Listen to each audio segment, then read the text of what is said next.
अस्सलामुअलैकुम फ्रेंड्स, ईद मुबारक। ये vlog Eid day 1 का है। तो अभी मैंने सोचा कि ईद के लिए जो है वो कुछ मीठा बनाते हैं। तो मीठे में मुझे याद है मैं कस्टर्ड बना लेती हूँ क्योंकि मेरे हस्बैंड भी खा लेते हैं।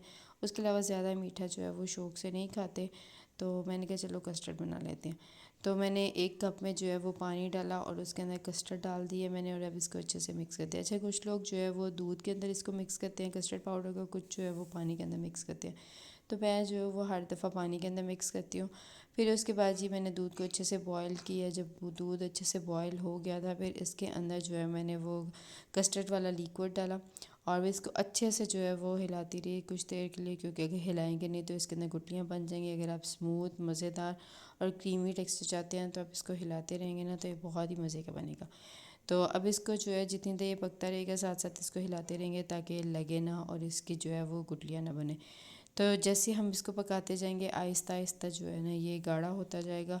जब ये थोड़ा गाढ़ा हो जाएगा, फिर इसके अंदर मैं डालूँगी चीनी। चीनी अपने टेस्ट के अकॉर्डिंग जो है वो कम ज़्यादा आप कर सकते हैं, जितना आपको मज़े का लगता है, मतलब जितना आपका टेस्ट है।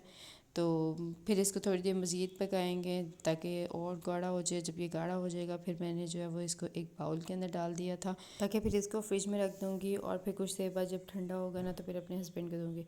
साथ मेरे पास जो है वो मैंगो था, तो मैंने सोचा इस पर ना इस दफ़ा मैंगो डालते हैं, वरना हर दफ़ा मैं किशमिश डालती थी। मगर इस दफ़ा मैंने ये सोचा, मैंने कहा मैंगो डाल के ना ठंडा बर्फ़ करके ना अच्छे से तो वो खाएंगे। तो सारे के ऊपर जो है ना वो मैंने मैंगो अच्छे से फैला दिए हैं। लेकिन मेरे हस्बैंड कहते नहीं इसमें किशमिश भी डालनी थी। मैंने कहा या कुछ नहीं होता, खैर। फिर उसके बाद जी इसको मैं फ़्रिज में रखती हूँ। फ्रिज में रखने के बाद मुझे याद आया कि मैंने आटा भी नहीं गूँधा हुआ। फिर मैंने जल्दी से जो है आटा लिया, उसको पानी में अच्छे से जो है वो मिक्स किया। फिर इसको जो है वो अच्छे से जो है वो मैं गूँध दूँगी, क्योंकि जो फ्रेश गूँधा हुआ आटा होता है ना, मुझसे ना उसकी सही से रोटी नहीं बनती। तो मैं इसको जो है वो कुछ देर फ्रिज में रखूँ ना, तो उसके बाद जो है वो सही रोटी बनती है। पता नहीं मुझसे फ़्रेश की सही रोटी क्यों नहीं बनती। जब फ्रेश बनाती हूँ ना तो वो अकड़ जाती है, वो ना पापड़ टाइप बन जाती है। तो इसलिए मैंने जब भी रोटी बनानी होती है ना, तो मैं फिर इस तरह करती हूँ, आटे को गूँध के अच्छे से और इसको 2-3 घंटे के लिए फ्रिज में रख देती हूँ। जब ये थोड़ा सख्त हो जाता है, फिर जो है ना मैं इसकी रोटी बनाती हूँ। जब ये गूँध लिया, अभी इसको फ्रिज में रखती हैं। फिर उसके बाद मैंने कहा चलो मैं पहले ना ये कस्टर्ड खाती हूँ। तो फिर मैंने जो है कस्टर्ड खाया, ये बड़ा मज़े का हो गया था, ठंडा ठंडा मज़ेदार। तो मेरे हस्बैंड कह रहे थे मुझे ना ऐसे करो मिल्क शेक बना दो। मैंने जो है वो कस्टर्ड नहीं खाना। मैंने कहा चलें ठीक है।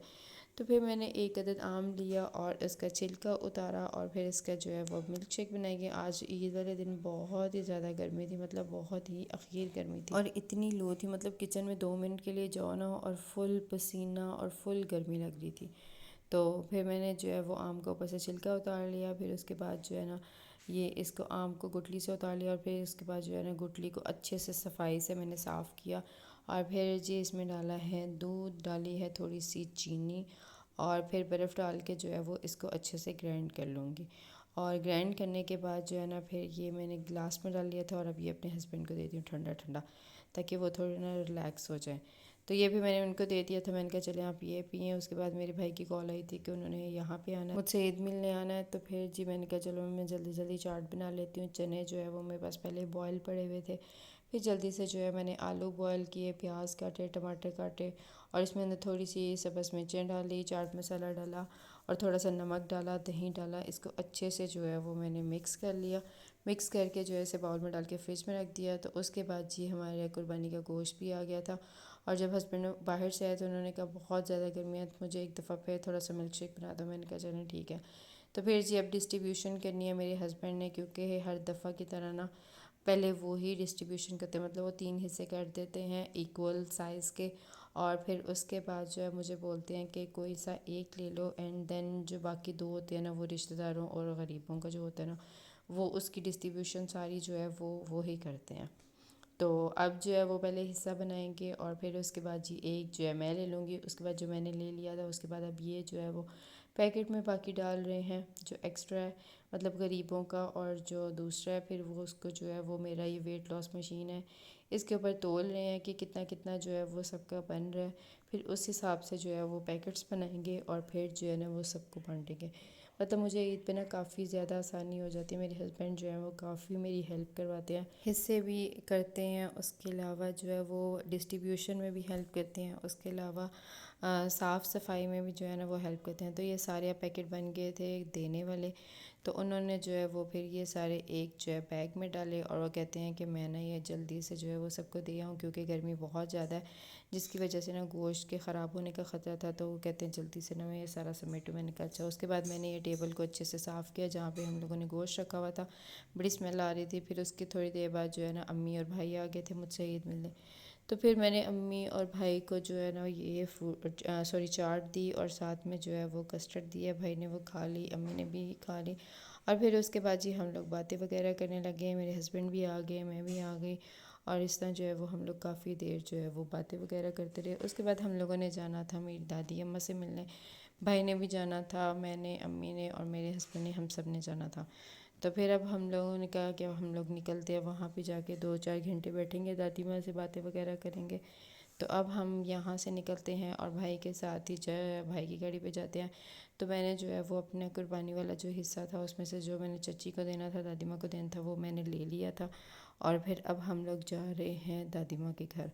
तो रास्ते में बहुत ज़्यादा गर्मी थी, मतलब बहुत ही ज़्यादा गर्मी थी। तो हमें तकरीबन 10 से 15 मिनट लगे वहाँ पहुँचने में। और फिर उसके बाद जी अब हम लोग वहाँ पहुँच गए हैं।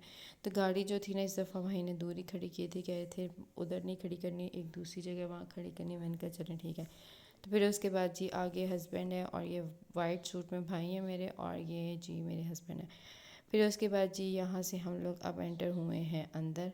और अंदर जब पहुँचे तो वो जो है वो सो रहे थे आगे, मेरे कज़न्स भी और मेरी दादी माँ भी, ये सब सो रहे थे। फिर जाके इनको हमने जगाया और बताया कि तुम लोग के घर मेहमान आए हैं, अब उठ जाओ।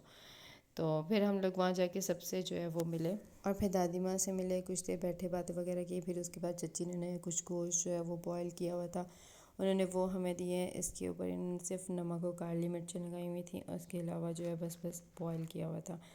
फिर हम लोग जो है वो दादी माँ के पास बैठ गए, कुछ देर बातें वगैरह की दादी माँ से। दादी माँ ने कुछ अपनी सुनाई, कुछ हमारी सुनी, हमने मिक्सअप जो है वो बातें वगैरह की। और फिर मैंने दादी माँ को बोला कि मुझे ईद ईद दें। वो कहती है नहीं ये वाली ईद नहीं देते। मैंने कहा चलें ठीक है। मतलब वो कहती है नहीं छोटी ईद देते हैं, बड़ी ईद नहीं देते हैं। मैंने कहा सही है। वैसे हमारे बचपन से यही होता है कि हमें बड़ी ईद नहीं मिलती, छोटी फिर मिल जाती है। तो फिर उसके बाद ये मैं दादी में के साथ जो है वो साथ साथ बातें करने लग गई। तो फिर भाई कहते हैं कि अब हम चलते हैं क्योंकि रात हो गई है, तो काफ़ी देर हो गई हमें आए हुए। तो हम लोग जो है वो घर चलते हैं। हमने कहा चलो ठीक है। फिर उसके बाद जी हम लोग सारे अब दादी माँ से मिलने हैं। दादी माँ की एज क्योंकि काफ़ी ज़्यादा हो गई है, जिसकी वजह से ना वो काफ़ी बुज़ुर्ग हो गई हैं और कई दफ़ा तो उनको ना चक्कर आते हैं, वो गिर भी जाती हैं। एज का तकाज़ा है, इस तरह जो है ना वो काफ़ी कमज़ोर हो गए हैं। तो हम लोगों ने कहा चलो ईद है, दादी माँ के साथ जो है ना मिल बांट के गुजारते हैं, दादी माँ भी खुश हो जाएंगी और चलो हमें बुज़ुर्गों के साथ ना ईद गुजारनी चाहिए।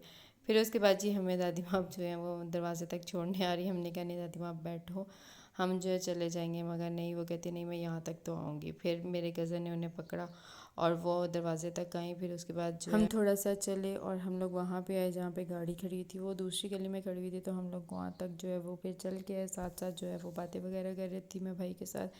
और फिर उसके बाद जब हम लोग गाड़ी में बैठ गए और अब हम जा रहे हैं अपने घर वापस। पहले भाई ने मुझे मेरे घर छोड़ना था और फिर उन्होंने जो है वो अपने घर चले जाना था। तो रात को रोड पे जो है वो काफ़ी ज़्यादा रश था और ना गर्मी वैसे ही थी। तो आज का व्लॉग यहीं तक था। वीडियो अच्छी लगे तो लाइक करिएगा, चैनल को सब्सक्राइब करिएगा, प्रेस द बेल आइकॉन ज़रूर प्रेस करिएगा। अल्लाह हाफिज़।